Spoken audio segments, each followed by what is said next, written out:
Hello, Chase. Can you hear us? Hello. Hello. All right. Thank you for joining us this afternoon. Yeah, no problem.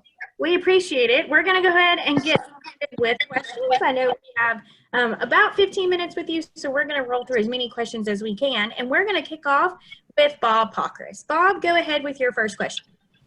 Yeah, Chase, a lot of the chatter is what's wrong with Chase Elliott, but you have 3 straight top 10s. So are you struggling or not? Well, hey, at least there's chatter about us. I guess that's better than not. Yeah, I think we're struggling a little bit for sure. You know, I think on one hand, I think historically the Pocono, Indy, Kentucky, Texas tracks have been, I would say, historically poor for me personally. Maybe not from a stat sheet or whatever in some cases, but I think those tracks have been a problem a little bit in the past. So not as surprised to struggle with those places. But certainly I thought we would do a little better at Kansas and thought we would be maybe a little better at Michigan. I mean, I feel like our success came early there at Michigan. We had some really good runs there my rookie year and then in that second year. But really since then, I feel like we've even struggled there. So yes, I do. I think we're not performing as we should, not performing as we expect, not performing to our full potential.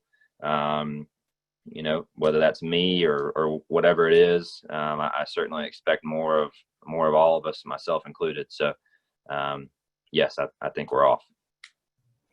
Thank you. Okay, we're going to take our next question from Lee Spencer. Lee, go ahead. Thank you. And thank you, Chase, for joining us today. Looking ahead to Bristol, that's more of an equalizer when it comes to racetracks being a short track, not as much aero involved. You've had a love-hate relationship with her where you've led a lot of laps, but haven't always gotten the finishes you deserve, but you did win the All-Star race. Are you looking forward to going to the night race next month? Yeah, definitely. You know, excited to go to Bristol. I mean, coming off a win there is great. And like you said, I feel like we've had some really good runs there in the past, not always the result to show it, but yeah, I look forward to going. You know, I do think that, you know, even the short track side of things, I think it can exploit all of your struggle spots, you know, whatever that may be. For whatever reason, the All-Star race went really well. And that's really been, I feel like, the only race that we've performed like I know we can. Heck, over the past month and a half. So yeah, looking forward to go there. Although we all know that a good run there in the past does not guarantee you a good run next time, but certainly look forward to trying again. Thank you. Good luck this weekend. Thank you. Okay, we'll take our next question from Mike Solarte. Mike, go ahead. Thanks very much. Hey, Chase. Looking ahead to this weekend, because, you know, hashtag 2020, Daytona road course schedule's been crazy and the restart and everything else. What are you looking forward to out of this particular weekend because of the first time run on a road course down at Daytona? I think this weekend is going to be a big time challenge for everyone. You know, I think the one guy that I look at that really has a leg up is Kyle, you know, having come off that 24-hour event this year. And heck, I think if we all knew that we were going to be doing this road course, you probably would have seen all of us trying to get in that 24-hour race this year to go and do it. But you never know with things like that. But I think it's going to be a challenge. I think it's going to be a fun challenge for everyone. I mean, I've never entered a race like that where you literally just have no idea what to expect. You know, road racing, in my opinion, is a lot about brake markers and a lot about, you know, visual aids and these little nuances around the track that you can see with your eyes to help your hands and your feet do the right things at the right time. And I mean, heck, I have no idea where I need to stop, you know, on turn 1 on Sunday or 2, 3, all the way back around to the start finish line. So I think that's going to be super, super difficult for everybody. And it's going to be one of those things where you have to creep up on it, and it's a hard thing to guess. We can run in the sims and iRacing and all those things until we're blue in the face. But ultimately that doesn't, in my opinion, give you those visual aids that really that you need to do the right things at the right time. So the only way to get that is laps around the racetrack, and 65 laps is not really a ton of time, and to figure those things out. So learn fast, and try not to make any big time mistakes in doing it. Thank you. Okay, we're going to take our next question from Jordan Bianchi. Jordan, go ahead. Chase, you were one of the drivers on Saturday during the race to really kind of use the choose rule to your advantage. Wondering if you could take me through the process of how you made that decision, what you thought of everything, and if you need any tweaks need to be made going forward. I think the rule's good.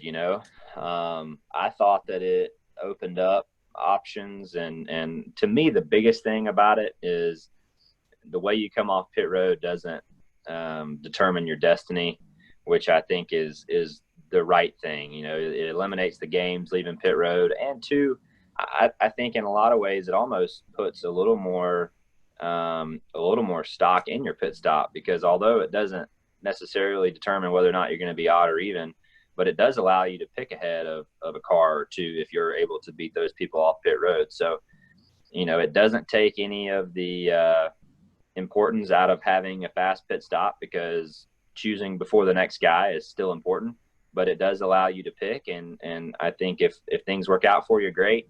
And like I've said before, if you choose the wrong lane, then there's nobody's fault, nobody else to blame it on but yourself. So I think that's really the way it should be, and I like that we're doing that now. And I can't say that I had some, super smart genius way of picking lanes, but just on a couple of those restarts there, it worked out. Had the right pusher. Brad gave me a great push there on Saturday. That was why we got the lead. And then out front, obviously Kevin was still very fast. Do I think he was going to be really hard to hold off for those last 10, 11 laps? Absolutely. But, it gave us an option that we might not have had otherwise. Thank you. Okay, we're going to take our next question from Alex with the Charlotte Observer. Go ahead, Alex.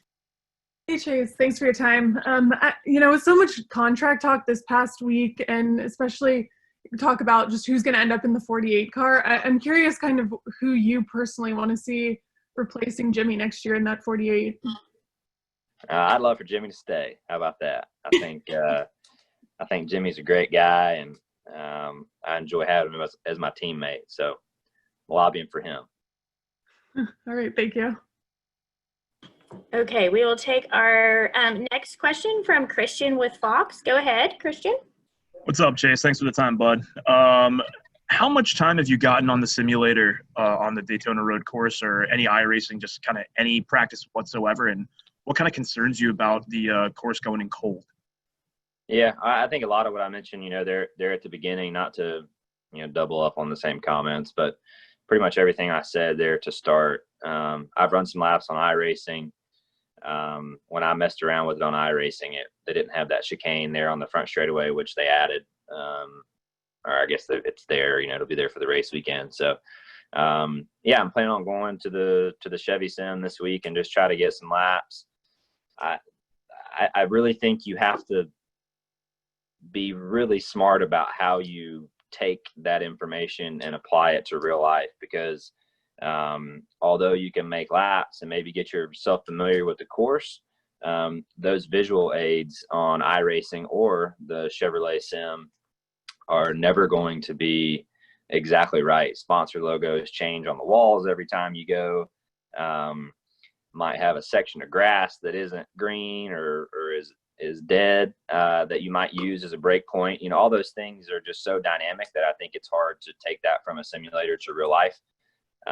So when I go to the sim, I am going to try to just take a super step back, like generalized approach and try to learn big things about the course and the layout. But I think it's going to be really hard to fine tune. And I almost think you're better off not trying to fine tune, because I would rather have no information than to gather wrong information going into an event like that cold turkey. Appreciate it, bud. Thanks. You bet. All right, we're going to take one final question. Marty, go ahead with your question. Thanks, Amanda. Hi, Chase. Hope you're doing well. I want to ask you as well about this weekend, the Daytona Road Course replacing Watkins Glen this year, and you've won at the Glen the past 2 years. What's your take on not going to the Glen? Yeah, I mean, obviously, we've had a good couple of years up there, so would have been nice to go back and try again. But ultimately, I get it, and I'm glad to see that they put a road course on the schedule that was feasible and an option to do. So I certainly can't. I don't have anything bad to say about it. Honestly, I understand the reasoning behind it, and I appreciate NASCAR's flexibility and being able to change things up and get a road course on the schedule in place of a road course. It's really about all we could ask for, I think. And I think it'll be a really big challenge for all the drivers, which I think is good. We're supposed to be challenged, and we're supposed to be the top of our sport of stock car racing. So, yeah, I don't see anything wrong with it. Appreciate your time, Chase. Best of luck this weekend. Thank you. All right, and Chase, we're going to squeeze in one more interview before we let you go. Don, I believe you have a question. Hi, Chase. I've talked with some of the guys who are regulars at the 24, in fact, guys who have won it. Will you reach out to any of them to try to get some ideas? Because they all say that the biggest issues for you guys will be in the braking zones. Will you reach out to some of the guys who have been in the 24 to say, give me a hint of what I should do here? Yeah, I think so, and I think we need to exploit the Chevrolet side of things, with the Corvette program and the Cadillac programs that they do there on the IMSA side of things. We have a lot of access to that. So absolutely, I plan on doing that some. Those cars are very different from our cars, and they're very high performance and stop way better and corner faster and all those things. So it is different, but road course racing, I think there's a lot. We've seen guys come over from that world and come to stock car racing and have a lot of success, because I think a lot of the fundamentals of road racing are probably, although I've never driven one of those cars, but seeing how they've come over and had success, I would have to think the fundamentally are similar in braking and when to be on the brakes and when to be off the brakes and when to do the max braking and when to not. I think are probably all similar mindset. It's just going to be your distances and your gaps and things are going to be way different. So just kind of figuring that out. But I do think that they can offer some good insight to maybe little things around the racetrack that we can use to our advantage. Maybe Russell can text you a good phone number. Yeah, maybe so. Okay, yeah. All right, Chase. Well, we appreciate your time, and thank you again for joining us.